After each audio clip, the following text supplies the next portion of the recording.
عذاب اور کیسی بدترین گرفت کا معاملہ کیا ہے۔ اس کائنات میں اللہ کا نظام، اللہ کے احکام ہیں۔ اس کائنات میں اللہ کا نظام، اللہ کے احکام ہیں۔ ان باتوں کا مسجد میں اجتماعی طور پر دہرانا یہ ایمان کا حلقہ ہے۔ اس کی ضرورت ایک 4 سال کے بچے سے لے کر 4 سال کے بچے سے لے کر 400 سال کی عمر کا کوئی محدث ہو تو اس کو بھی ضرورت ہے۔ 4 سال کے بچے سے لے کر اگر 400 سال کا کوئی محدث اور فقیہ ہو تو اس کو بھی اس کی ضرورت ہے کہ وہ اجتماعی طور پر ایمان کا حلقہ قائم کرے، اجتماعی طور پر ایمان کا حلقہ قائم کرے اور اس سے اپنے دل کے رخ کو صحیح کرے۔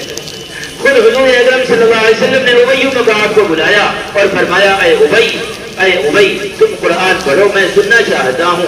فرمایا میں پڑھوں اور آپ سننا چاہتے ہیں، وعلیک ینزل، اور حالانکہ آپ پر قرآن نازل ہوتا ہے۔ فرمایا احب ان اسمع من غیری، میں تم سے سننا چاہتا ہوں۔ انہوں نے قرآن پڑھنا شروع کیا۔ جب دیکھا تو حضور اکرم صلی اللہ علیہ وسلم کا دل متاثر تھا اور آپ کی آنکھیں آنسو بہا رہی تھی، آپ کی آنکھیں آنسو بہا رہی تھی، آپ کی آنکھیں آنسو بہا رہی تھی۔ ایمان کا یہ حلقہ مسجد کا عمل ہے۔ ہر مسلمان کو اس حلقے میں آ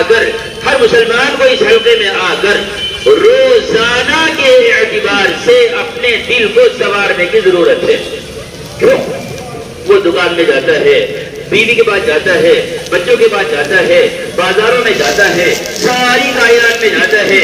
ان ساری جگہوں پر اللہ کا تعلق مضبوط ہوتا ہے یا کمزور ہوتا ہے؟ جب اللہ کے غیر سے ہونے کو دیکھے گا، اللہ کے غیر سے ہونے کو بولے گا، اللہ کے غیر کے ساتھ بیٹھے گا، اللہ کے غیر کے ساتھ باتیں کرے گا، اس میں کوئی حرام کام نہ ہو، پھر بھی یہ جائز چیزوں کی مشغولی ہمیں اللہ سے غافل کر دے گی، ایسا غافل کر دے گی کہ ہم اللہ کی رحمت کے امیدوار کے بجائے اللہ کے عذاب کے امیدوار بن جائیں گے۔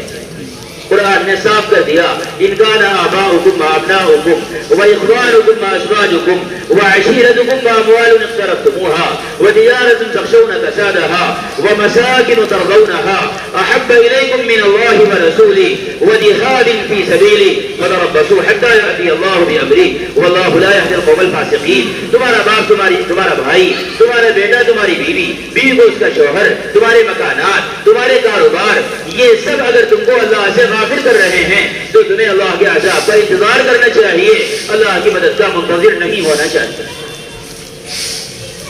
اللہ کے عذاب سے بچنے کے لیے اور اللہ کی رحمت کا امیدوار بننے کے لیے ان جائز چیزوں کو بار بار چھوڑ کر، بیوی کو بار بار چھوڑ کر اور بچوں کو بار بار چھوڑ کر اور کاروبار کو بار بار چھوڑ کر مسجد کی طرف آنا اور ایمان کے حلقوں میں بیٹھنا۔ اور اس ایمان کے حلقے کا سب سے اعلیٰ درجہ اللہ کے راستے میں نکل کر ایمان کا حلقہ لگانا ہے۔ دوسری بات مسجد میں یہ حلقہ لگانا ہے، اور تیسری بات اپنے گھر میں حلقہ لگانا ہے۔ اس حلقے کے ذریعے اپنے ایمان کو سنوارنا، اس بنیاد پر ہر مسلمان کو مسجد سے جڑنے کی ضرورت ہے، اللہ کے راستے میں نکلنے کی، مسجدوں میں جڑنے کی اور ایمان کا حلقہ اپنے گھروں میں قائم کرنے کی ضرورت ہے۔ دوسری چیز، مسجد سے متعلق ہونا علم کی بنیاد پر۔ تو سنو، میں ایک ضروری بات عرض کر رہا ہوں بس۔ مسجد سے متعلق ہونا علم کی بنیاد پر۔ ایک بچہ اگر ہم اس کو ترغیب دیں، تشکیل کریں کہ بھائی تم قرآن پڑھ لو، کلمہ یاد کر لو، تو اس کا طریقہ یہ ہے کہ ہم اس کا ہاتھ پکڑ کر کسی مکتب میں پہنچاتے ہیں، یہ داخل ہو گیا بچہ۔ اس کا مطلب یہ ہے کہ اس نے لائن پکڑ لی، اب تھوڑی نگرانی کریں گے، گشت کریں گے، ملاقاتیں کریں گے اور خیال رکھیں کہ انشاءاللہ چل پڑے گا۔ دوسرا بچہ مکتب سے نکلا، حافظ بننے کو تیار ہو گیا، عالم بننے کو تیار ہو گیا، ہم نے اس کا ہاتھ پکڑا اور کسی مدرسے میں جا کر اس کا داخلہ کرا دیا کہ ٹھیک ہے انشاءاللہ یہ عالم بن جائے گا۔ اب اس کی خیر خبر رکھنی ہے، اس کی نگرانی کرنی ہے، اس کا تعاون کرنا ہے، اس سے دعائیں دینی ہے اور اس کے لیے دعائیں کرنی ہے وغیرہ وغیرہ۔ ایک مسلمان اپنی زندگی کو دین پر لانا چاہتا ہے، اس کی انگلی پکڑ کر کہاں لے جائیں؟ یہ ہم کو بتلانا پڑے گا، یہ ہم کو بتلانا پڑے گا، مجمل جواب چلنے والا نہیں ہے۔ یہ ہم کو بتلانا پڑے گا، اپنے اور اللہ کے درمیان طے کرنا پڑے گا، اپنے اور امت کے درمیان طے کرنا پڑے گا۔ یہ میں علماء سے پوچھ رہا ہوں، آپ سب پرانے ساتھی ہیں، سال لگائے ہوئے ساتھی ہیں، ہم سب ایک خاندان ہیں، کوئی استاد کوئی شاگرد نہیں ہے کہ میں کسی شیخ کی طرح بیٹھ کر آپ سے پوچھوں اور میرے سوال کا آپ جواب دیں، یہ بات نہیں ہے۔ ایک خاندان کے لوگ بیٹھ کر آپس میں اپنے گھر کے مسائل حل کرتے ہیں۔ اس طور پر میں آپ سے پوچھتا ہوں، آپ ہمیں بتاؤ کہ کوئی جگہ تو ہمیں امت کو بتانی پڑے گی، اور میں ساتھیوں سے پوچھتا ہوں کہ آپ کو بھی تو کوئی جگہ معلوم ہونی چاہیے۔ سنت سے یہ بات معلوم ہوتی ہے کہ جگہ کیا ہے، جگہ کیا ہے؟ مسجد ہے۔ مساجد کا علماء سے، مساجد کا حلقات ایمان و علم سے، اور مساجد کا امت سے خالی ہو جانا، یہ تین چیزیں ہیں، حلقات ایمان و علم اور علماء اور امت، ان تینوں سے مسجد کا خالی ہو جانا یہ علامات قیامت میں سے ہے، یعنی اس کے بعد کائنات کا نظام بگڑ جائے گا، کوئی ترکیب امت کو امت نہیں بنا پائے گی۔ امت کی ردت کا، امت کی جہالت کا علاج یہی ہے کہ ہم اس کو مسجد کی طرف دھکا دیں۔ لیکن یہ کام میں آپ سے صاف صاف عرض کروں، یہ کام مکتب پڑھانے سے زیادہ، اور میں مقابلہ نہیں کر رہا، ایک بات کو سمجھانے کے طور پر عرض کر رہا ہوں، مدرسے میں پڑھانے سے زیادہ، اور جمعے میں بیان کرنے سے زیادہ، اور چلے میں امیر بن کر رہنے سے زیادہ، اور ضلع کا امیر بن کر کام کرنے سے بھی زیادہ سخت کام ہے روزانہ مسجد میں بیٹھ کر ایک مسلمان کو بلا کر اس کو تعلیم دینا، یہ مشکل ترین کام ہے۔ لیکن حضور اکرم صلی اللہ علیہ وسلم کی زندگی کا سب سے بنیادی یہی وہ عمل ہے جس کے ذریعے آپ نے امت کو علم پہنچایا ہے اور امت کی تربیت کی ہے، اور آپ نے اپنی ذمہ داری ادا کی ہے، اور اللہ کا وہ تعلق حاصل کیا ہے جس کے حاصل کرنے سے ہم محروم ہیں۔ یہی وہ عمل ہے۔ مکتب میں داخلہ ہوتا ہے، مدرسے میں داخلہ ہوتا ہے، میں مقابلہ کر کے سمجھانا چاہتا ہوں تاکہ بات سمجھ میں آ جائے۔ یہاں ہم کو انس پیدا کرنا پڑے گا۔ کیا پیدا کرنا پڑے گا؟ انس پیدا کرنا پڑے گا، گشت کرنا، چکر لگانا، مانوس کرنا، اخلاق پیش کرنا، یہ کام ہمیں کرنا پڑے گا۔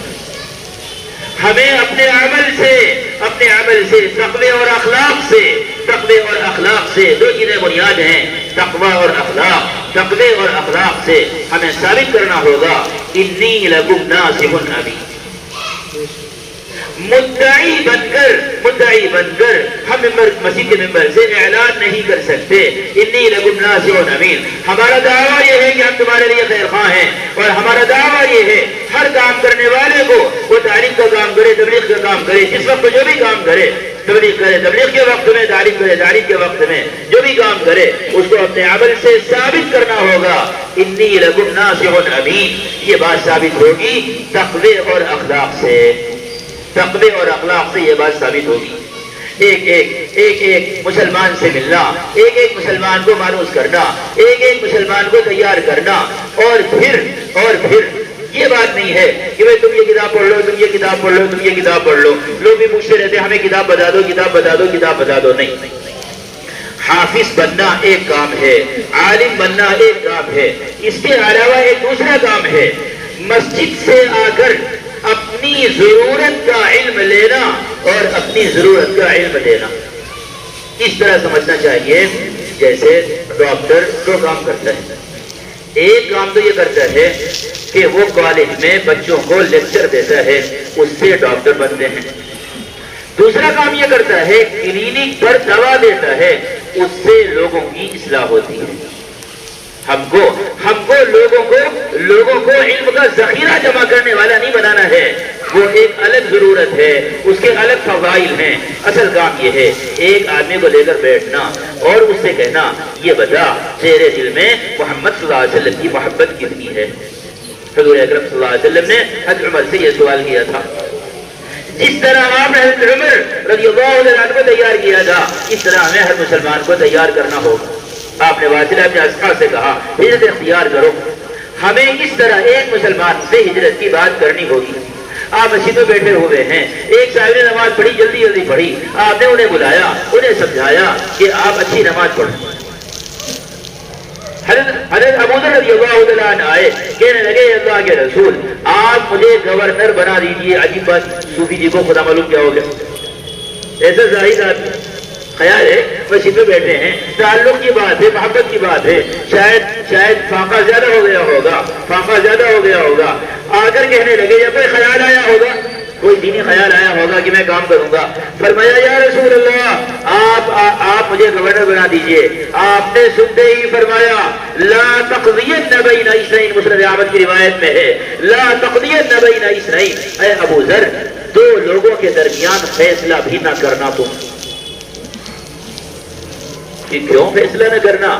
کہ ابو ذر تمہاری طبیعت ایسی ہے، تمہارا مزاج ایسا ہے، اور ہم نے تم کو جس طرح ڈھالا ہے اور ہم نے جس طرح تم کو بنایا ہے، تم گورنری کے لائق نہیں ہو، اور گورنری خود تمہارے لائق نہیں ہے، تم اس سے دور ہی رہو۔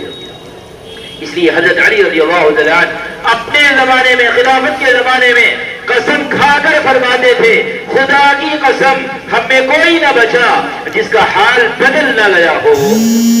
محمد صلی اللہ علیہ وسلم نے ہمیں جس حال پر چھوڑا تھا ہم نے اپنا حال بدل دیا، سوائے ابو ذر کے۔